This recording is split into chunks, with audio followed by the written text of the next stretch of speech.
প্রধানমন্ত্রী নরেন্দ্র মোদীর কার্যকালের ১২ বছর পূর্তি উপলক্ষে বিশালগড়ে আজ জগন্নাথ জিউ মন্দিরে বিশালগড় মণ্ডলের পক্ষ থেকে বিশেষ পূজার্চনা করা হয়। দেশের প্রধানমন্ত্রী হিসেবে এক নাগাড়ে সর্বাধিক সময় দায়িত্ব পালন করার নজির গড়েছেন নরেন্দ্র মোদী। এই উপলক্ষে তার সুস্বাস্থ্য ও দীর্ঘায়ু কামনায় বুধবার বিশালগড়ের জগন্নাথ জিউ মন্দিরে বিশেষ পূজার্চনার আয়োজন করে বিজেপি বিশালগড় মণ্ডল। অনুষ্ঠানে উপস্থিত ছিলেন বিশালগড়ের বিধায়ক সুশান্ত দেব। পূজার্চনার মাধ্যমে প্রধানমন্ত্রী নরেন্দ্র মোদীর সুস্বাস্থ্য, দীর্ঘজীবন এবং দেশের উন্নয়নে তার নেতৃত্ব অব্যাহত থাকার জন্য প্রার্থনা করা হয়। এদিন মন্দির প্রাঙ্গণে বৈদিক মন্ত্রোচ্চারণের মধ্য দিয়ে পূজার্চনা সম্পন্ন হয়। বিধায়ক বলেন, প্রধানমন্ত্রী মোদীর নেতৃত্বে দেশ উন্নয়ন ও আত্মনির্ভরতার পথে দ্রুত এগিয়ে চলেছে। Bureau report, BTV Tripura news.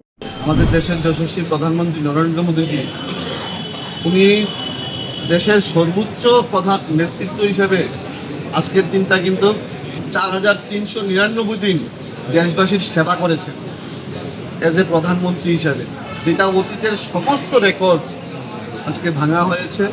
এবং আমরা আশা রাখবো, আমরা ভারতবাসী হিসেবে আশা রাখবো, দেশের যশস্বী প্রধানমন্ত্রী নরেন্দ্র মোদীজি শুধু যেন ৪,৩৯৯ দিনে উনি যেন সীমাবদ্ধ না থাকে, উনার কর্মকাল যেন আরও বেশি হয়,